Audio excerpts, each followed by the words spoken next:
Assalamualaikum warahmatullahi wabarakatuh. Bagaimana kabar anak-anak? Semoga kalian tetap dalam keadaan sehat.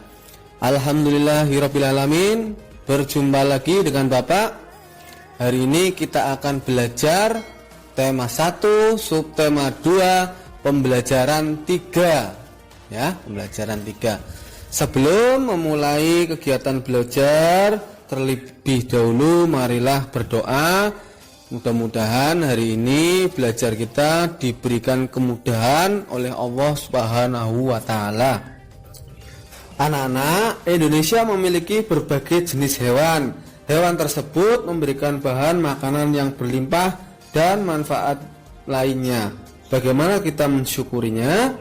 Ya, tentu saja kita harus menyayangi hewan, tidak boleh membunuh sembarangan hewan, apalagi hewan yang dilindungi. Nah, agar hewan-hewan tersebut tetap ada, maka hewan tersebut harus berkembang biak. Pada pertemuan sebelumnya, kalian sudah belajar tentang cara perkembangbiakan hewan. Cara perkembangbiakan hewan atau binatang ada 3, yaitu dengan ovipar, vivipar, dan ovovivipar. Mari kita pelajari lebih dalam lagi. Yang pertama, ovipar, perkembangbiakan dengan cara bertelur. Embrio atau calon individu baru tumbuh di dalam telur. Contohnya hewan jenis unggas seperti ayam, bebek, dan lain-lain. Ada juga jenis ikan seperti ikan lele yang ada pada gambar ini. Selanjutnya vivipar, perkembangbiakan dengan cara melahirkan. Embrio tumbuh di dalam tubuh atau rahim induknya. Ya, contohnya pada gambar ini ada jenis ikan, ya, ikan paus. Jenis ikan yang mamalia atau yang menyusui anaknya itu yang melahirkan. Ada lagi jenis hewan lain, misalnya sapi, kerbau, kambing, itu juga melahirkan anaknya. Cara perkembangbiakan selanjutnya yaitu ovovivipar, perkembangbiakan dengan cara bertelur kemudian melahirkan. Embrio tumbuh di dalam telur yang disimpan di dalam tubuh induknya. Setelah menetas, individu baru akan dikeluarkan dari tubuh induknya dengan cara melahirkan. Ini double, ya, jadi bertelur dulu di dalam tubuhnya, kemudian setelah siap untuk dilahirkan. Contoh pada gambar itu seperti ikan pari. Kemudian ada beberapa jenis ular yang berkembang biak dengan cara ovovivipar. Nah, sekarang setelah menyimak video tadi, coba lengkapi tabel di bawah ini dengan nama hewan sesuai cara perkembangbiakannya.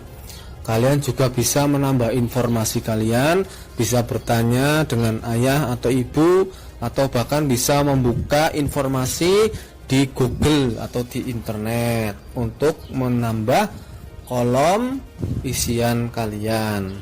Pada pertemuan sebelumnya juga sudah dibahas mengenai teks yang di situ menerangkan, membahas tentang cara berkembangbiakan hewan.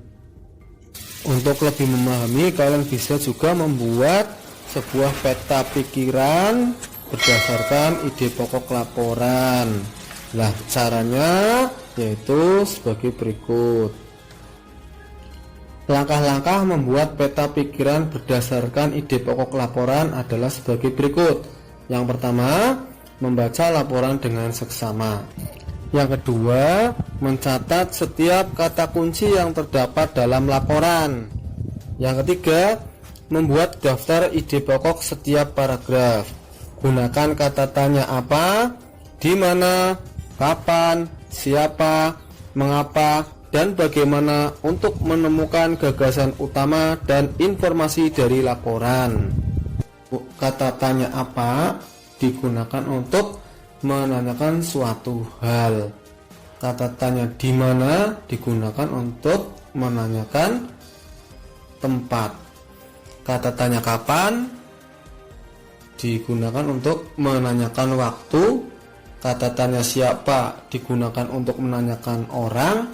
Kata tanya mengapa digunakan untuk menanyakan sebab. Dan kata tanya bagaimana digunakan untuk menanyakan suatu cara. Nah, sekarang ayo berlatih. Kamu sudah banyak mengetahui jenis-jenis hewan dan perkembangbiakannya. Jelaskan cara perkembangbiakan hewan secara ovipar, vivipar, dan ovovivipar. Tuliskan dalam bentuk peta pikiran perkembangbiakan hewan. Tulisanmu harus memuat cara perkembangbiakan, penjelasan, ciri-ciri, dan contoh dengan detail. Kamu dapat melengkapi dengan menempel gambar agar lebih menarik. Lah, itu adalah contoh peta pikiran yang akan kalian buat ya. Anak-anak, tetap semangat dalam belajar, tetap jaga kesehatan agar kita tetap dalam kondisi imunitas yang baik. Sekian pembelajaran hari ini. Wassalamualaikum warahmatullahi wabarakatuh.